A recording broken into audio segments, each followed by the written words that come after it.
Merhabalar sevgili dostlar. Ekim ayına giriyoruz ve bu hafta 2-8 Ekim haftasında burçlarımızı neler bekliyor efendim?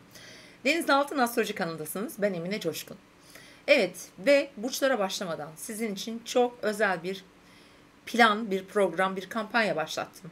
Bu haftaya sadece özel, eğer ekranda gördüğünüz WhatsApp numarasına bir mesaj atarak benim için doğum haritam önemli, hiç danışmanlık almadım, danışmanlık almak istiyorum ama bütçem müsait değildi, bugüne kadar alamadım diyorsanız, öyle uygun bir fiyat ki önümüzdeki tutulmalar bizi çok etkileyecek. Siz de merak ediyorsanız, hayatıma nasıl yön verebilirim diyorsanız bir mesaj atarak kendinize bir hediye satın alabilirsiniz.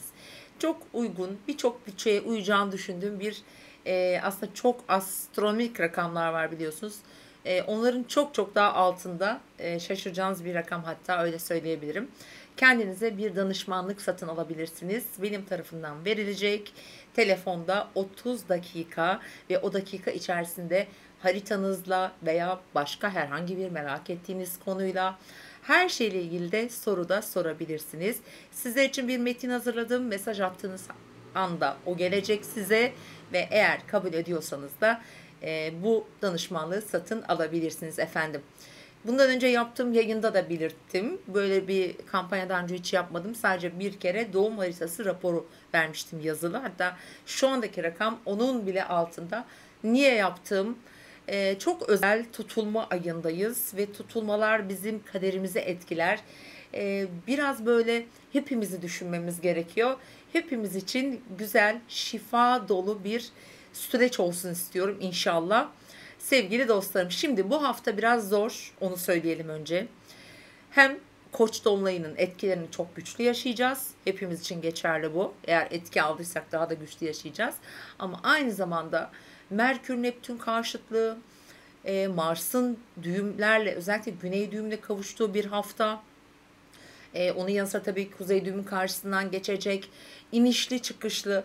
Perşembe günü Merkür artık Başak Burcu'ndan ayrılarak 2,5 haftalık Terazi Burcu yolculuğuna başlıyor ki bu hava grupları için çok güzel bir gelişme.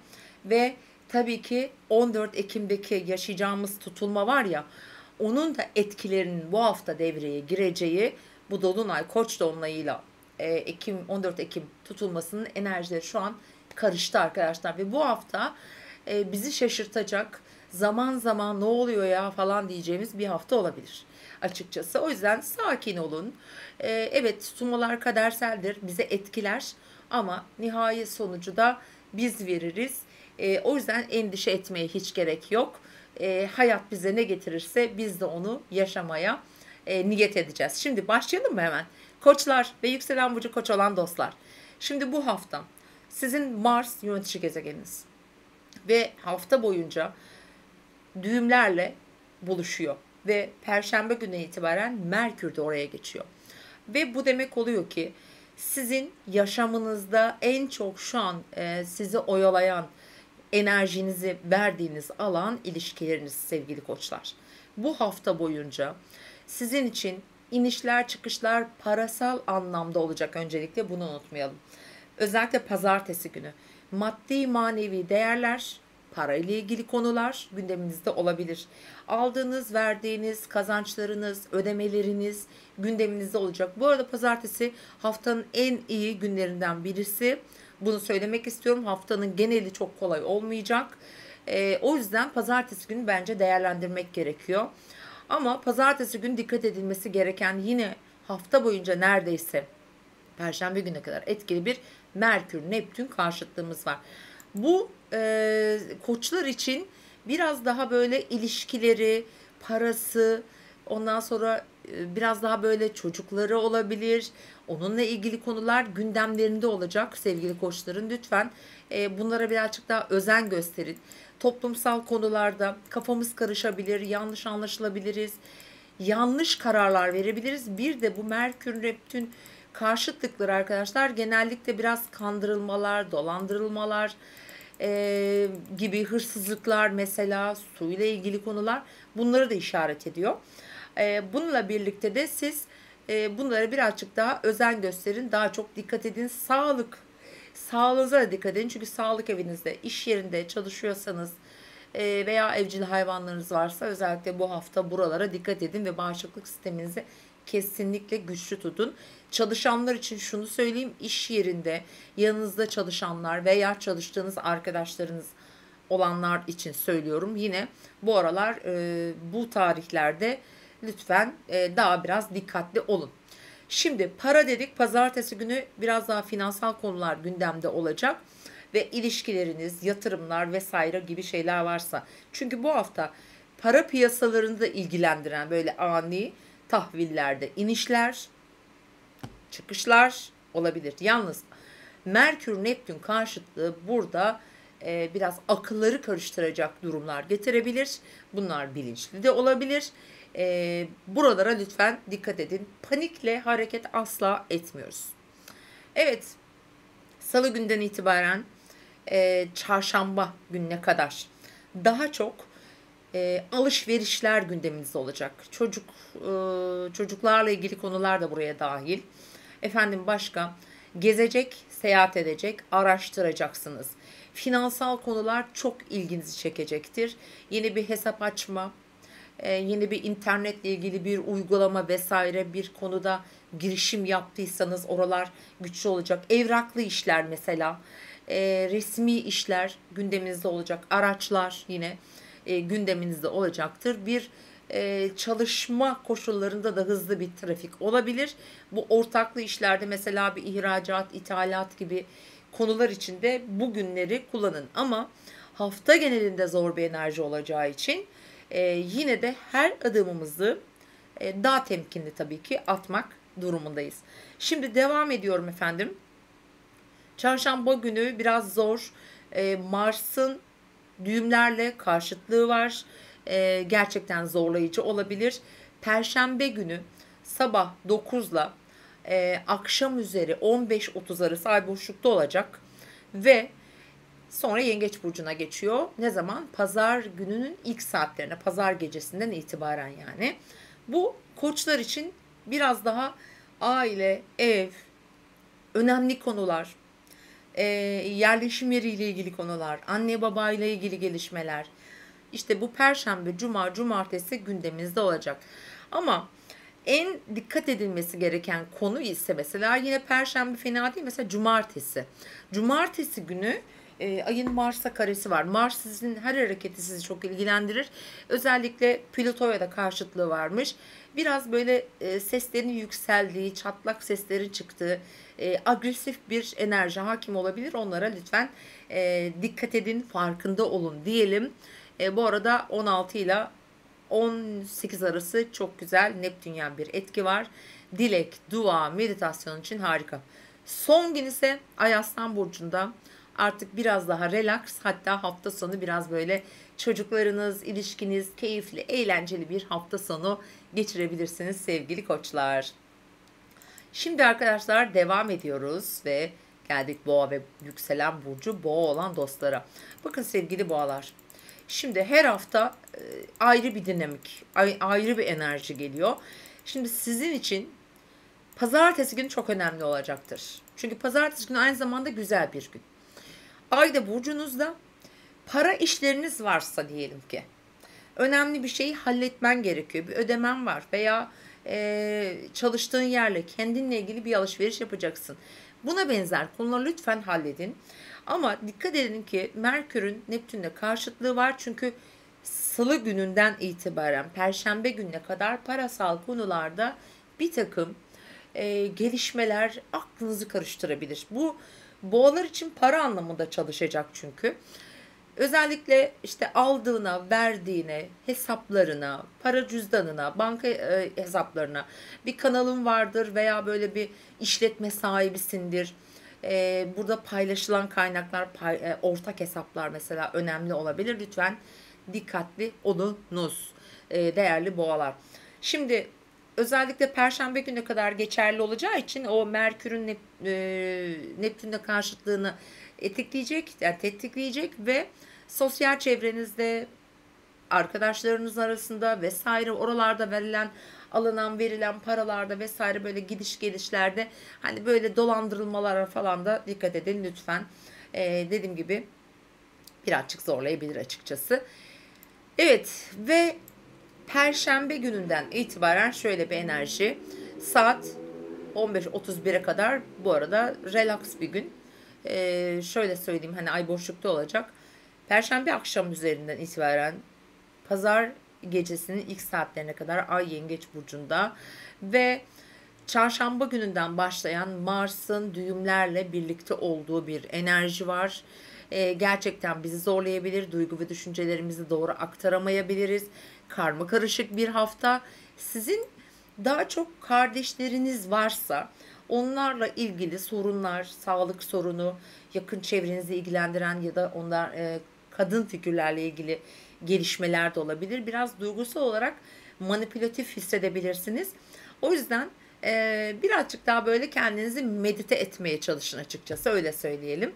Dediğim gibi enerjiler güçlü ve aynı zamanda bir takım evraklı işleriniz, araba, araçlarla ilgili konular, eğitim, ticari anlaşmalar için güzel. Pazar günü siz boğalar için daha sakin, daha uygun, relax, şöyle Ay çünkü Aslan Burcu'na geçecek, kendinizle baş başa kalacağınız bir gün olabilir. Ama bu hafta boyunca lütfen Uranüs çünkü Venüs karesini hafta başında da pazar günden itibaren tetikleyecek gökyüzü var. Böyle ani koşullar değişebilir. Öfkelenebilir, sinirlenebilirsiniz. Lütfen birazcık daha sakin olmaya çalışın diyelim. Evet geldik. İkizler ve yükselen burcu ikizler olan dostlara. Sevgili ikizler, yönetici gezegeniniz Merkür uzun zamandır Başak Burcu'ndaydı ve retro yaptı biliyorsunuz. Sizi oldukça etkilemiş olmalı. Şimdi bu hafta Perşembe günden itibaren artık Merkür ikizlerden Başak'tan ayrılıyor, teraziye geçiyor. 2,5 hafta rahatsınız. Çünkü terazi demek ikizlere eş, dost, uyum getireceğini söyleyebilirim. Güneş orada. Şimdi artık daha çok düşüncelerinizi daha rahat ortaya koyacaksınız. Daha uyumlu bir enerji var Perşembeden sonra sizler için. Çocuklar, ilişkiler, ortaklı işler, finansla ilgili, parayla ilgili her konuda aslında daha güçlü bir enerji var. Ancak tabii ki dikkat etmeniz gereken çok önemli bir Merkür-Neptün karşıtlığı var. Çünkü yönetici gezegeni sizin Merkür. Pazartesi günü kesinleşiyor ama haftanın sonuna kadar neredeyse etkili olacak. Burada yaşam alanınız, aile büyükleriniz, kariyeriniz, işle ilgili konularda 25 derecelerde işte ikizlerde, balıkta, yayda ve Başak Burcu'nda yerleşiminiz varsa etki alırsınız. Aklınızı karıştıracak gelişmeler, durumlar olabilir. Satürn zaten tepe noktanızdan geçiyor. Biraz engellerle karşılaşabilirsiniz. Bir de dolandırılmalara karşı dikkat edin. Sağlıkla ilgili konulara lütfen biraz daha özen gösterin. Bunların etkileşimde olacağı günleri de şöyle söyleyeyim. Mesela Salı, Perşembe öğleden sonraya kadar devam edecek bir etki. Unutmayın çünkü Merkür oraları İkizler Burcu'ndaki ayı tetikleyecek. O yüzden mesela çarşamba günü Ay Mars'ın ve Mars'ın düğümlerin etkileşimli olduğu bir gün olacak. Bu enerji de çok yoğun. Mars'ın düğümlerle kavuşması çok zordur. Sizin hangi alanınızda? Çocuklarınız, para ile ilgili ilişkileriniz, özellikle bu hisse senetleri, tahviller, borsadır, altındır gibi alanlarınızda, bir de ilişkileriniz. İlişkilerle ilgili, çünkü ilişkiler alanı aynı zamanda burası. Biraz da hayatın keyifli alanıdır aynı zamanda ama Mars sonuçta burada bir takım agresyonlar yaratabilir.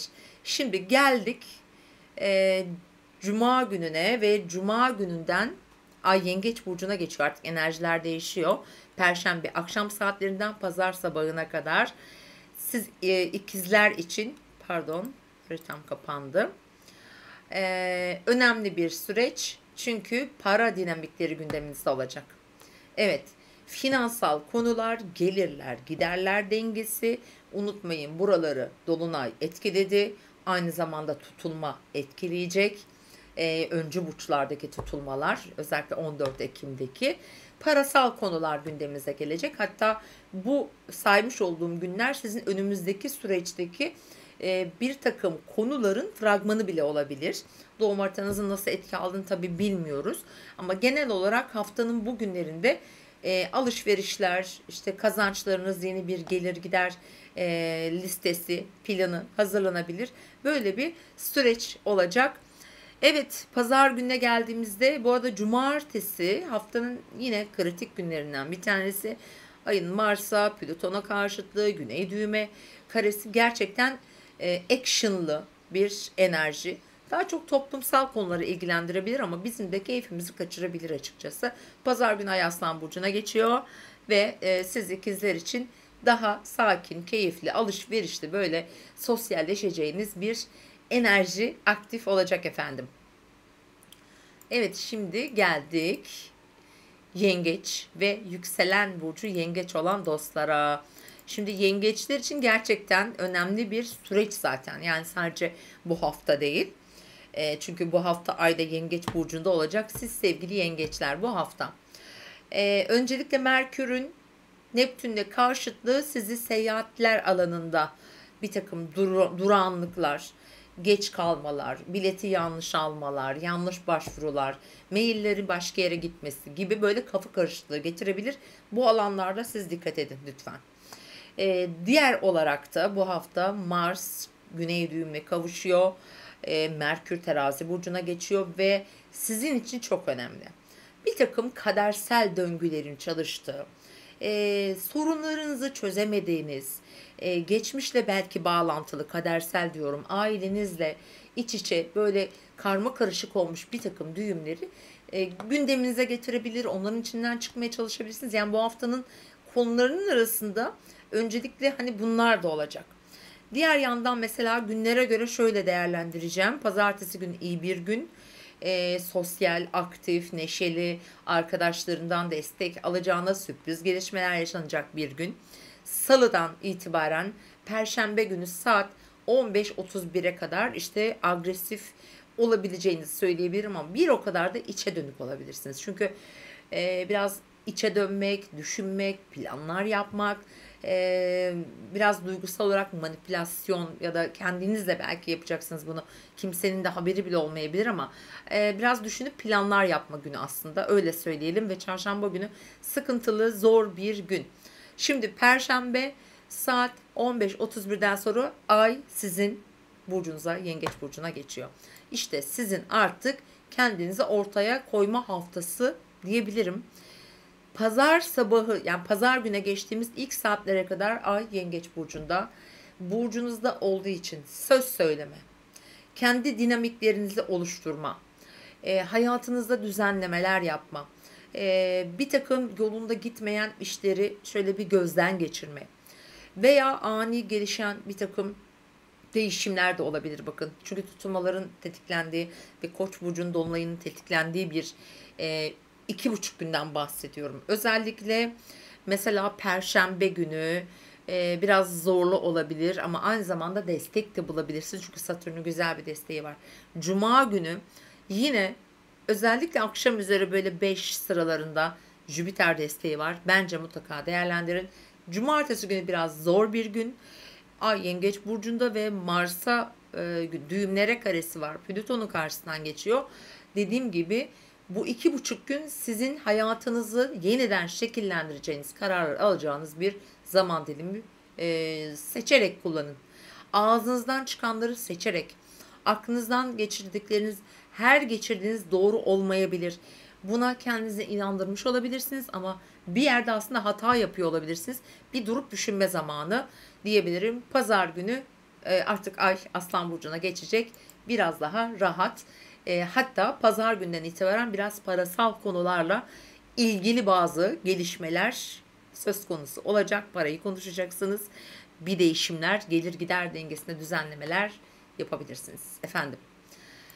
Evet, geliyoruz Aslan ve yükselen burcu Aslan olan dostlar bu hafta.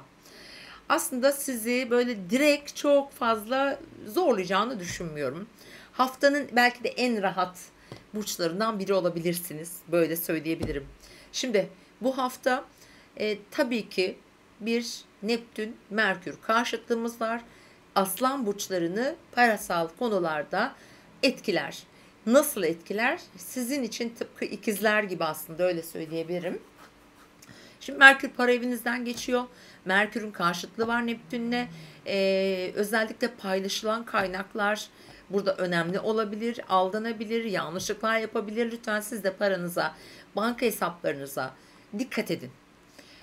Gelen maillere hemen tıklamayın. Ondan sonra bir teklif aldıysanız o teklifleri lütfen seçenekleri çoğaltın. Hemen gidip bir şey yapmayın, karar vermeyin, öyle söyleyelim.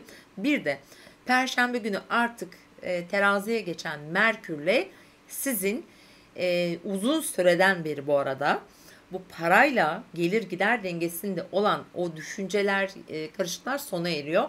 Çünkü yoğun bir terazi stelyumuna Merkür'de katılıyor. Biraz rahat ediyorsunuz sevgili aslanlar. En çok iletişim kuracak, en çok gezmeye gidecek, en çok mesela ticari konularda anlaşmalar yapacak. Eğitim, öğrenim, çocuklar, akrabalar, komşular. Yani çok sosyal bir süreç olacak. Ve bu tetiklenecek. Ne zaman tetiklenecek? Tabii ki hemen takvime bir daha bakıyorum.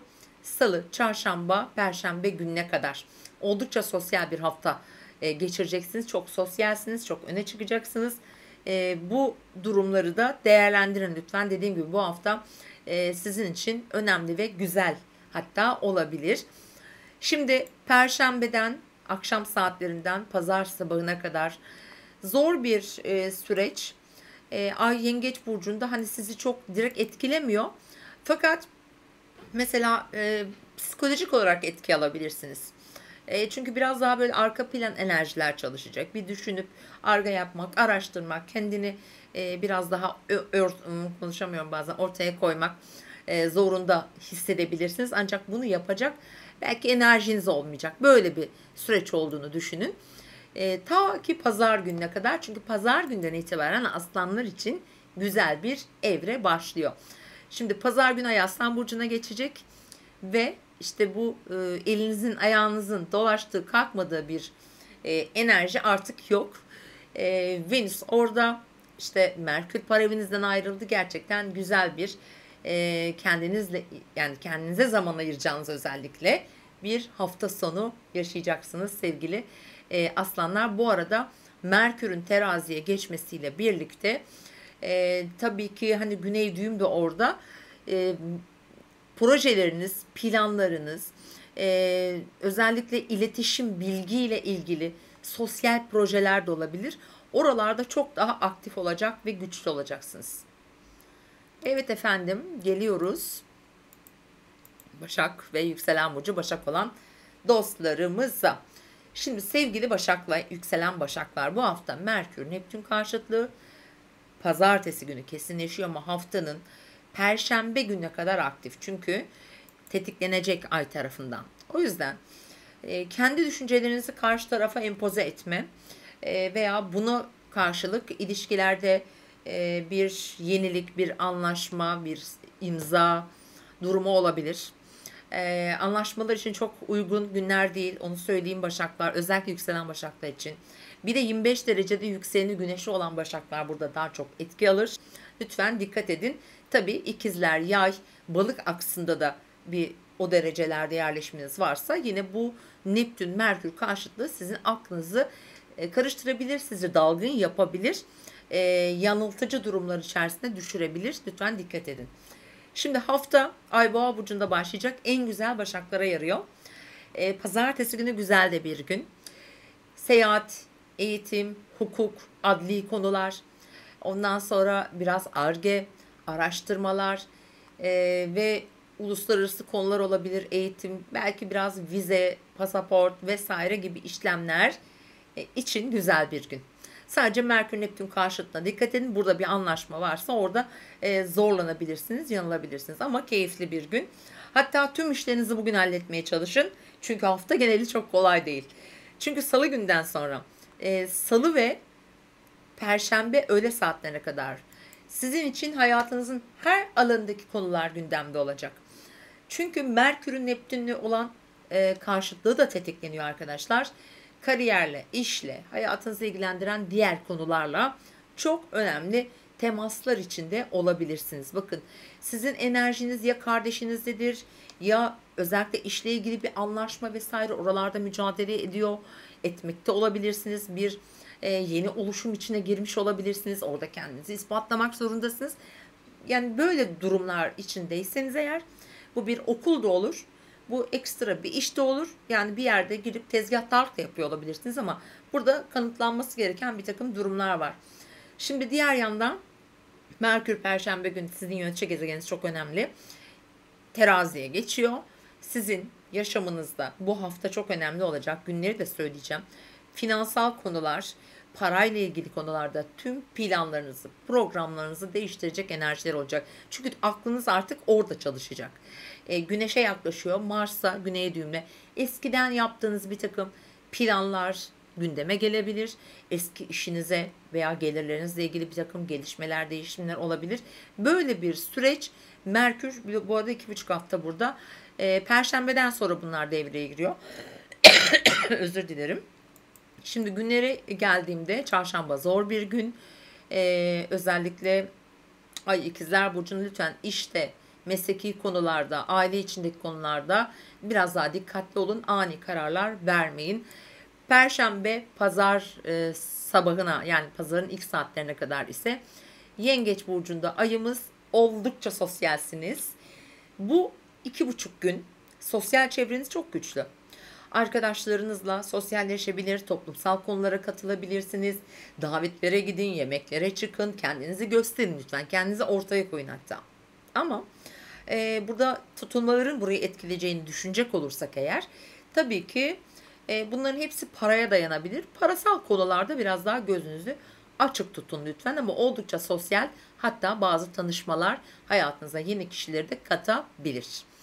Efendim, cumartesi günde yine dikkat ediyoruz. Cumartesi günde bu haftanın zor günlerinden bir tanesi. Ayın Mars'la karesi var.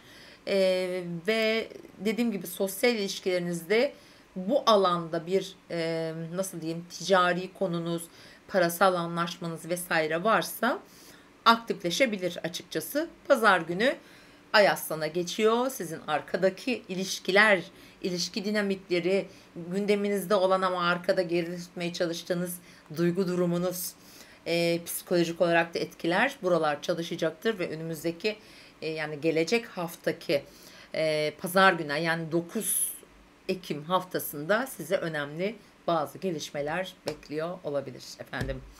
Evet, devam ediyoruz ve geldik terazi, yükselen burcu terazi olan dostlara. Sevgili teraziler, şimdi hafta boyunca, geçen hafta Uranüs Venüs karesini yaşadık ama yine etkileniyor.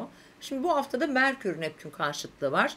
Bu sizi işle ilgili konularda ilgilendirir. Aklınızı karıştıracak durumlar olabilir. Acaba ne yapsam, öyle mi yapsam, böyle mi yapsam derken biraz böyle sorunsal bir sarmala sokabilir. Haftanın çarşamba gününe kadar etkili bu arada. Perşembe günü öğleden sonraya kadar etkili, pardon.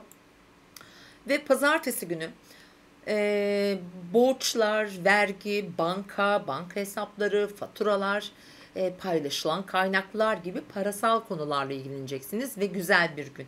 Unutmayın. Güzel destekleniyor ama aynı zamanda tabii Uranüs'ün Venüs'te olan karesini de tetikliyor. Ani gelişmeler olabilir. Şimdi sosyal çevrenizde biraz zayıf kaldınız bu yaz. Çünkü Venüs retro yaptı ve şimdi bu hafta burada güzel gelişmeler yaşayabilirsiniz aynı zamanda. Evet, salı günden itibaren sizin için seyahatler gündemde olacak. Ve salı gününden perşembe günün yarısına kadar eğitim, astroloji, danışmanlıklar, ondan sonra başka ne olabilir? Seyahatler, yabancı ülkeler, efendim ticari konular, hukuki adli konular, akademik konular, hepsi gündeminizde. Yani bunlarla uğraşmak için çok iyi 1-2,5 gün.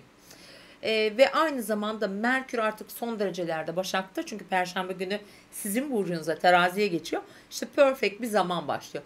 Bu saymış olduğum konuları okeylemek, tamamlamak, sürdürmek veya adım atmak için değerlendirin. Ancak bu haftanın bizim için zorlayıcı günlerinden bir tanesi de çarşamba. Bunu unutmayın. Zorlu etkiler var gerçekten. Hır, gür, kafa karışıklığı, agresyon çıkarabilir. Perşembe günü saat 15.31'den sonra Ay Yengeç Burcu'na geçecek, pazar gününe kadar dedim. Ve sizin için neyi başlatıyor? Ay, bu haritayı kapattım yine.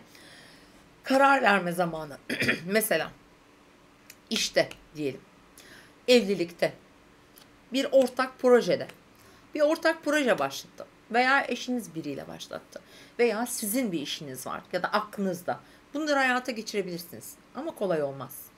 Ama eğer tutulmalardan 14 Ekim'deki özellikle tutulmadan direkt etki alıyorsanız zaten buralar otomatik olarak değişecek. Kader, yani tutulmalar irademiz dışında çalışır ya, kadersel olarak etkiler bu hafta başlayabilir. Yani bu saymış olduğum günlerde hiç aklınızda olmayan durumlar gelebilir. Cumartesi, Perşembe akşamından başlıyor günlerinde böyle ani gelişmeler. Özellikle cumartesi biraz sıkıntılı bir gün. Dikkat edin. İşe, alışverişlere, kendinizi ortaya koyduğunuz her alanda biraz daha çok ön plana çıkmaya gerek yok. Biraz olayları akışta takip etmek daha iyi olur bana kalırsa. Evet, pazar gününe geldiğimizde ise ay artık Aslan Burcu'na geçecek ve sevgili teraziler sizin için daha sosyal. Hatta pazar günü bence gidin, sevdiğiniz, eskiden görmediğiniz, uzun zamandır görmediğiniz arkadaşlarınızla güzel vakit geçirin. Çocuklarınızla güzel vakit geçirebilirsiniz. Kadınlardan destek bulabilirsiniz. Güzel bir pazarla haftayı kapatacağız efendim. Evet, teraziler için gerçekten çok önemli. Dolunaydan da etki eğer aldıysa tabii terazi burçları zaten tutulmalardan da oluyor. Sizler için çok önemli.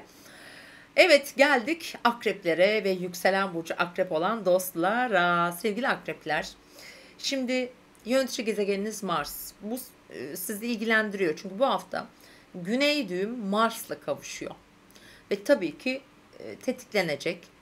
Öncelikle birinci olarak şunu söyleyeyim. Çalışanlar, çalışmıyorsa sağlıkla ilgili konular, yaşadığı yerle ilgili konularda. Mars agresif bir gezegendir. Öfke getirir. Buralarda mesela spor yapanlar için burada sporların biraz daha zorlayıcı tarafını öne çıkarır ve bunu asla yapmayın. Yani sağlıkla ilgili konulara lütfen ekstra özen gösterin. Şimdi diğer yandan gizlilik demiştim. Geçen haftaki burç yorumlarımda eminim akrepler unutmamıştır. Gizli düşmanlıklar, kesinlikle buna çok dikkat etsin akrepler. Arka planda dönen işler, habersiz yapılan ya da şöyle söyleyeyim, bir takım proje gelir önünüze, bir teklif alırsınız sevgilinizle, annenizle ya da kiminle olabilir, mesela kardeşinizle bir olayınız vardır. Ne bileyim, her konuda temkinli olun. Bu arka plan enerjiler bizi biraz böyle dedektif gibi yapar. Siz de dedektif gibi olacaksınız. Ve bu hafta burası çalışıyor. Çünkü Güney düğüm Mars'la kavuşuyor. Şifalanmak için biraz böyle çalışın, kendinize işe verin, günlük hayatınıza verin. Biraz daha böyle rahat enerjinin akışını sağlayabilirsiniz. Şimdi pazartesi günü Ay Boğa'da, ilişkileriniz gündeminizde. Ortaklı işler, ilişkileriniz ya da diğer sosyal projeleriniz, bir takım mesela iş projelerinde ilerlemeler, yeni evraklar vesaire, bunlar gündemimizde ve güzel bir gün. Pazartesi günü. Şimdi salı, perşembe gününe kadar biraz parasal konular, bu paylaşar. Şimdi iş yaptın, hesap kitap işleri, banka işleri, ödeme işleri, efendim bir takım kredi faiz işleri gündeminizde olacak ve Merkür Neptün karesi burada çalışacaktır. O yüzden siz de bunlara lütfen dikkat ediniz. Sosyal çevrenizde aldığınız bir takım gayrimenkuller olur, evraklar, mesela borsa ile ilgileniyorsunuzdur, buralara yine bunlar yansıyacaktır. Lütfen bu alanlar sizi bu şekilde zorlama olasılığı var. Şimdi perşembe akşamından pazar gününün ilk saatlerine kadar ne olur derseniz, Evet sevgili akrepler, güzel olur. Evet, yani sizin için güzel. Çünkü keyifli. Diyelim seyahatten döndünüz, başka bir seyahat planlıyorsunuz. Eğitimle ilgili bir takım planlar yaptınız veya bir, nasıl diyelim, yeni bir eğitim almak istiyorsunuz. Kendinizi geliştirmek istiyorsunuz veya bir tatile çıkmak istiyorsunuz, bir geziye. Çok güzeldir. Ancak buralarda bir takım engeller de çıkabilir. Çünkü burası tutulma aksı. Yani önümüzde yaşayacağımız Ekim ayının içinde yaşayacağımız ve önümüzdeki yılı devam edecek tutulma akslarını etkiliyor. Ama sizi olumlu etkiliyor. Yani çok zorlanacağınızı düşünmüyorum. Ani bir şehir değişikliği, yer değişikliği yani olabilir. Çok önemli, çok enteresan etkiler oluyor. Yani akreplerin bu zorlu bir süreçten çıkmak üzere oldukları bir süreç. O yüzden şöyle ben bir havam değişsin diye böyle kararlar alabilirler. Gerçekten enteresan. Ve hafta sonundan itibaren yani pazar günden itibaren ise sizin için daha oturup düşüneceğiniz, iyi ile kötüyü ayıracağınız, belki iş, belki hayat planları yapacağınız bir gün olacak. Zaten bu hafta Uranüs'ün Venüs karesinden eşle problem, ortaklıkla problem ya da ani değişimler yaşadıysanız işte bu pazar günü bunlara bir nokta koyabilirsiniz efendim. Gerçekten dolu dolu bir hafta. Hepimiz için inşallah güzel geçsin size de. Evet geldik yay ve yükselen burcu yay olan dostlara. Şimdi sevgili yaylar, bu hafta etki aldığınız alan Merkür Neptün karşıtlığı. Değişken grup burçlarda olduğu için sizi etkiliyor. 25 derece Başak Burcu'nda, Balık, Yay, İkizler Burcu'nda köşe noktanız, gezegeniniz varsa etki alırsınız. Aklınızdan geçenleri herkese söylemeyin. İşle ilgili değişimler, gelişmeler olmasını istiyor ve bekliyorsanız özellikle Perşembe gününe kadar bence yani kesin kararlar almayın. Perşembeden sonra alın. Çünkü Merkür Perşembe günü teraziye geçecek. Daha sağlıklı, daha objektif, daha dengeli düşünüp daha sağlıklı kararlar verebilirsiniz. Evet bu da çok önemli bir etken efendim. Ve bu hafta evet Merkür Neptün zaten karşıtlığı da Perşembeye kadar da etkili olacak. Pazartesi günü sağlığınız, iş hayatınız, günlük hayatınız, oralarda ani gelişmeler, değişimler, destek de alabilirsiniz. Ama güzel bir gün. Tüm enerjiniz buraya fokuslanıyor. Ama salı gününden itibaren perşembe gününe kadar tüm ilişkilerinizi alıp masaya yatıracaksınız. İyi olsun ya da olmasın. Belki de ilişkiniz yok. Bir ortaklı iş düşünürsün. Yeni bir projeye mi başlasam dersin. Onu ararsın, bunu ararsın böyle. Bir mantık olarak o çerçevede bir şeyler düşünürsün. Bir bu planları yap gerçekten. Çünkü perşembeden sonra o Merkür'ün teraziye geçişi buraya olumlu yansıyor. Mesela ortaklı işinde veya ilişkinde daha rahat bir sonuç elde edeceksin. Perşembe sonrası 2,5 hafta sürecek bu arada. Burası çünkü Merkür'ün artık teraziye geçişiyle yayları rahatlatıyor. O akıl karışıklıklarını, akıl tutulmalarını durduruyor artık. Daha bir normale dönüyor. O yüzden biraz da zor bir hafta. Öncelikle dikkat etmen gereken sosyal çevren, arkadaşların, bildiğin ya da bilmediğin, arka yüzünü bilmediğin durumlar, konulara karşı dikkatli ol. Böyle daha direkt seni ilgilendiren durumlar yok. Belki biraz arkadaş çevrenden etki alabilirsin diye düşünüyorum. Ve sevgili yaylar, yönetici gezegeniniz Jüpiter'in Uranüs'le birlikte devam ediyor olması gerçekten bence olumlu etkileri hem sağlıkta hem iş hayatında sana yansıtmaya da devam edecek efendim. Evet sevgili yaylar, Perşembe, Cumartesi, Perşembe akşam saatlerinden sonra Pazar 2 saate kadar daha çok paranla ilgileneceksin. Ödeme planlarını yapacaksın. Buralarda bir takım gecikmeler vesaire zorluklar olabilir. Bu haftanın zor günleri var. Çarşamba akşam, Cumartesi günü tüm gün çok kolay enerjiler yok. Özellikle parasal konularında bugünlere biraz daha özen göster. Daha çok pazartesi gününü kullanmaya çalış mesela diye nacizane tavsiyem çünkü etki alıyorsunuz. Pazar günü sizin için çok keyifli bir zamanı başlatacak. Seyahattir, eğitimdir, ondan sonra uçuşlar olabilir veya böyle teknolojiyle ilgili konular. Güzel, keyifli, aynı zamanda şanslı bir süreç olacak. O günü de böyle gezerek falan da değerlendirebiliriz. Güzel bir hafta sonu, güzel bir pazar sevgili yaylar sizi bekliyor. Oldukça keyifli olacağınız bir gün olacak. Haftayı lütfen gerçekten dengeleri sağlamak zor. Dengede yaşamaya çalışalım. Evet, oğlaklar ve yükselen burcu oğlak olan dostlarımız. Evet, bu haftanın geneli zaten biraz zorlayıcı. Koç burcundaki dolunay kolay değildi ve etkileri bu hafta yaşanacak. 14'ünde yaşayacağımız tutulmanın etkileri bu hafta karışıyor birbirine. Duygusal ve mental olarak gerçekten böyle bomba gibi bir enerjide olabiliriz. Ve haftanın ilk günü sizin için iyi bir gün. Ayın seyret güzel, ani gelişmeler olmuş olabilir yaşamında. Bir takım bir verirsin, iki alırsın ya hani böyle parasal anlamda böyle gelirler elde etmiş ya da edebilirsin. Onu da söyleyelim. Pazartesi günü güzel bir gün. Çocuklar, yaratıcılık, sanat, aşk ilişkileri, flörtler için gayet keyifli. Şimdi Merkür Neptün karşıtlığına siz nerede dikkat etmelisiniz? Alacağınız, vereceğiniz haberlerde dikkat edin lütfen. Biraz böyle uzaklarda, uzak yerlerden beklediğiniz haberler de olabilir. Gözünüzle görmediğiniz bir şeye inanmayın sevgili oğlaklar. Mesela haber bekliyorsun, hala işte olumlu bir şey gelmedi. Beklediğin yerdeki kişiyle güveniyorsun ama çok güvenmeye belki güvenini boşa çıkarabilir, hayal kırıklığı yaşatabilir sana. Oralara biraz dikkat et. Kendi işini kendin yap. Böyle diyebilirim açıkçası. Ve bu arada Perşembe güne kadar sürecek bir enerji bu. Ve çünkü bu hafta tetiklenecek. Çünkü Salı günden itibaren daha da tetikleniyor. Salı, şöyle söyleyeyim. Salı ve Perşembe arasında sizin için şöyle bir enerji aktif olacak. Çalışıyorsan veya çalışmaya çalışıyorsan işle ilgili, sağlığını ilgilendiren bir konu mesela söz konusu olabilir.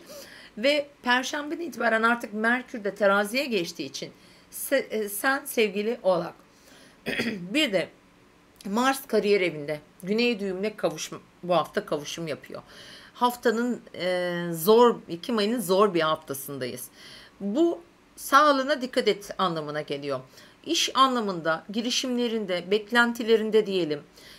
Çalışıyorsun veya çalışmıyorsun, her anlamda olabilir. Aklından geçen planlarda böyle beklentilerini biraz daha aşağıda tut lütfen. Nasıl diyelim, buna kendini kabul et, yani bir şeyi kabul etmek gerekiyor. Hani bazen şey der misiniz mesela, ya o kadar uğraşıyorum olmuyor, yani çabalıyorum, emek veriyorum, işte hala olduğum yerde sayıyorum gibi mesela. Ya şöyle düşünmek gerekiyor orada. Aslında sen hala olduğun yerde saymıyorsun. Sana hala görmen gereken bir şey var, onu görmen için belki evren böyle bir enerji verir, sen onu göremiyorsun. Kabul et. Ne yapalım ya, böyle olacaksa böyle olsun de, o dediğin andan itibaren zaten bir şeyler değişiyor. Bunlar hep işle ilgili söylüyorum. Ve bu haftanın o 2,5 günü çalışanlar, emek veren tüm insanlar, tüm oğlaklar için, yükselen burcu oğlaklar için söylüyorum. Burada zorlayıcı olabilir ve duygu ve düşünceleriniz karma karışık olabilir. Dolayısıyla da böyle bir durum içerisinde düşebilirsiniz. O yüzden hani motivasyon olarak söylemedim. Böyle etkileşimleri verir. Çünkü Merkür Başak Burcu'nun son derecelerinde Neptün'ün karşısında kafayı çok karıştırır. Evet sevgili dostlarım, Cuma, Pazar arası sevgili oğlaklar sizler için şöyle bir etki, ilişkiler. Evet. Genellikle ilişkilerinizde biraz daha stratejik olmanız gerekebilir. Bu dengeyi iyi sağlayın. Orada şifalandırmak ilişkiyi, gerçekten de fiziksel bir sağlık sorunu olabilir. Ama ilişkilerinizle ilgili bir 2,5 gün, pazar gününe kadar aslında geçireceksiniz. Efendim, orada tabii ayın güneşe karesi olacak, Merkür'e karesi olacak, Mars'a karesi olacak. Zor. Zor. Bir takım fikir değişiklikleri getirebilir. Vazgeçebilirsin.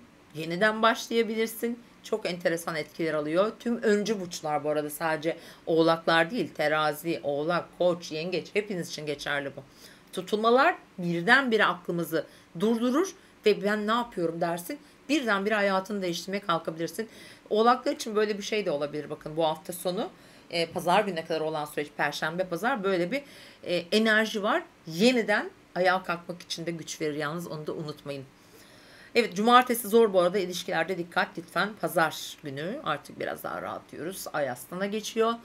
Biraz daha böyle yatırımlarımızı düşüneceğiz. Yarın fatura var, onu nasıl ödeyeceğim diye düşüneceğiz.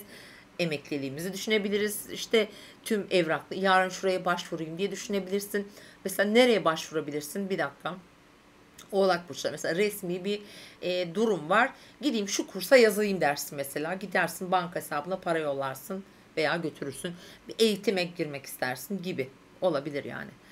Evet sevgili oğlaklar, böyle bir hafta. Umarım her şey istediğiniz gibi geçer efendim. Kova ve yükselen burcu kova olan dostlar. Aslında bu hafta ya böyle yine kovalar da iyi giriyor. Yani çok da zorlu bir hafta diyemem. Çünkü hava elementi güçlü ya gökyüzünde. Kovaları destekliyor. Yani mesela Mars Güney düğümü yanında, evet zor kavuşacaklar. Ama hani hava elementinde olduğu için belki çok zorlamaz diye düşünüyorum açıkçası. Ve onun yanı sıra başka neler olacak? Şimdi şöyle bir dakika arkadaşlarım. Şöyle şimdi. Ay çok enteresan bir hafta gerçekten arkadaşlar ya. Yani şuradaki dengeyi de kuramadım. Ben tek tek hepinizin haritasını açarak bakıyorum bu arada.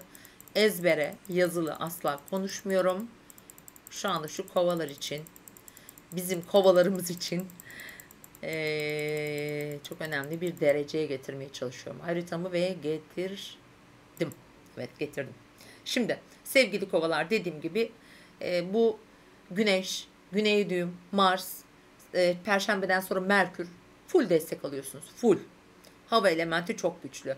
Özellikle kendinizi adadığınız yer, nasıl diyelim, düşüncelerinizi, bakış açınızı, yaşadığınız yeri, hayatta belki de her şeyi sıfırdan değiştirebilecek bir güç var. Böyle bir güç var. Ve 14 Ekim'de burası tetikleniyor. Kovalar, hayatınızı başka yerlerde yaşamaya, dünyanın öbür ucuna bile gidebilirsiniz. Eğer haritanız etki alıyorsa çok çok önemli. Kovalar hayatlarının merkezini değiştirebilirler bu arada. Bu haftaya baktığımızda ise tabii önce Merkür Neptün karşıtlığını söyleyelim. Sevgili kovalar, finansal konularda çalışacak. Yatırımlarınıza dikkat edin. Banka hesaplarınıza dikkat edin efendim. Fatura ödediniz vesaire, bunlara dikkat edin. Bir evrak bekliyorsunuz. Neye imza attınız, kime mail attınız, bunlara dikkat edin. Yanıltıcı durumlar söz konusu olabilir. Ve diğer yandan bu hafta Mars'ın düğümlerle kavuştuğu bir hafta. Agresyon yüklüdür genellikle.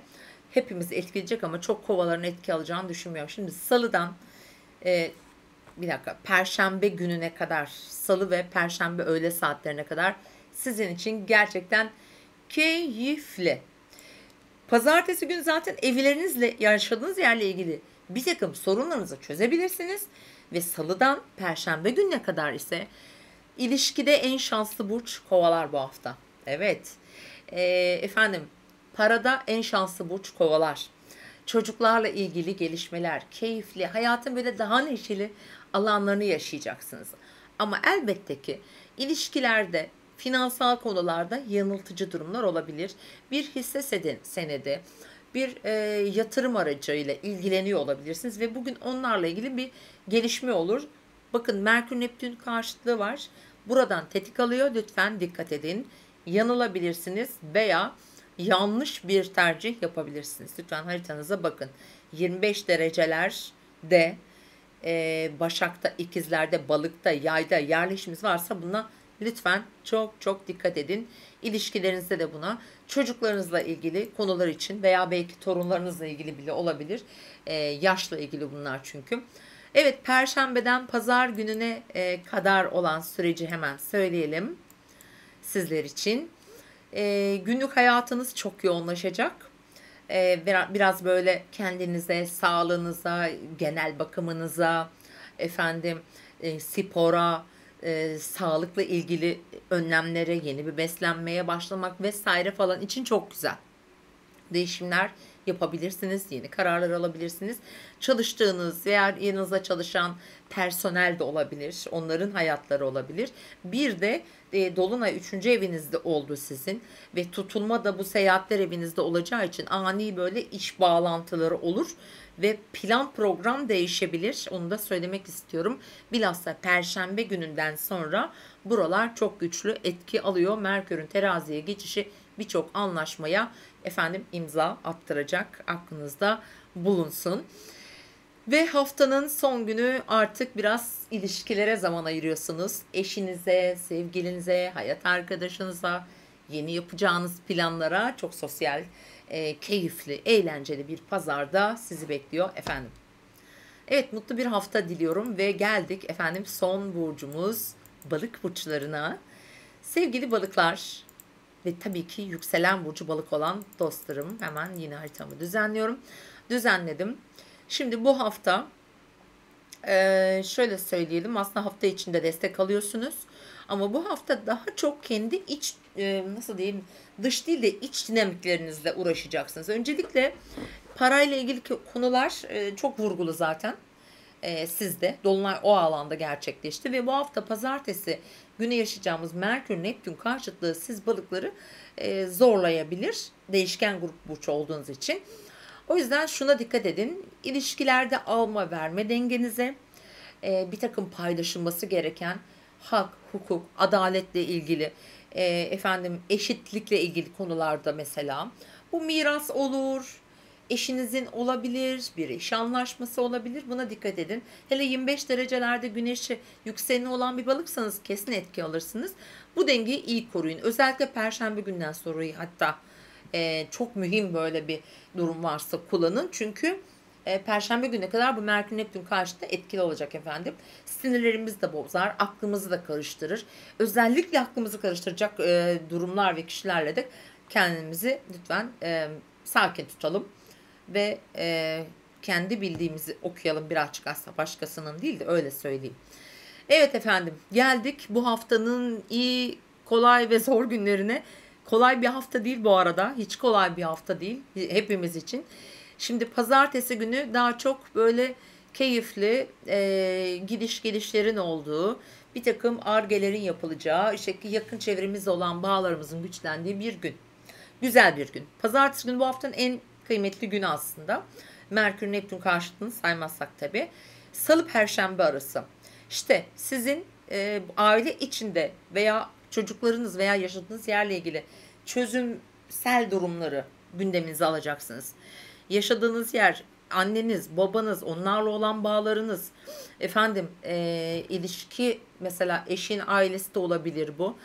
Dost bildiklerinizle veya çok fazla değer verdiğiniz insanlarla böyle bir takım böyle sorgulamalar içerisine gidebilirsiniz. Merkür Neptün karşıtlığı burayı tetikliyor. Burada özellikle mesela bir teklif geldi.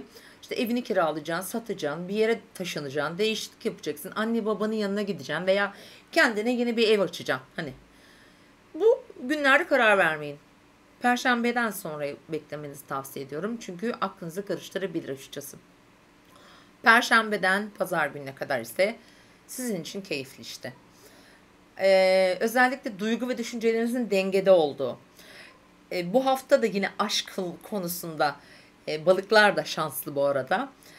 Finansal konuları yönetebilecekleri, aşkla ilgili, çocuklarla ilgili, hayatı neşeli, keyifli, iniş çıkışlara boş verdiğimiz bir duygu halinde yaşayabilirsiniz. Sadece çok sizi ilgilendirmese de Mars Güney düğümüne kavuşuyor.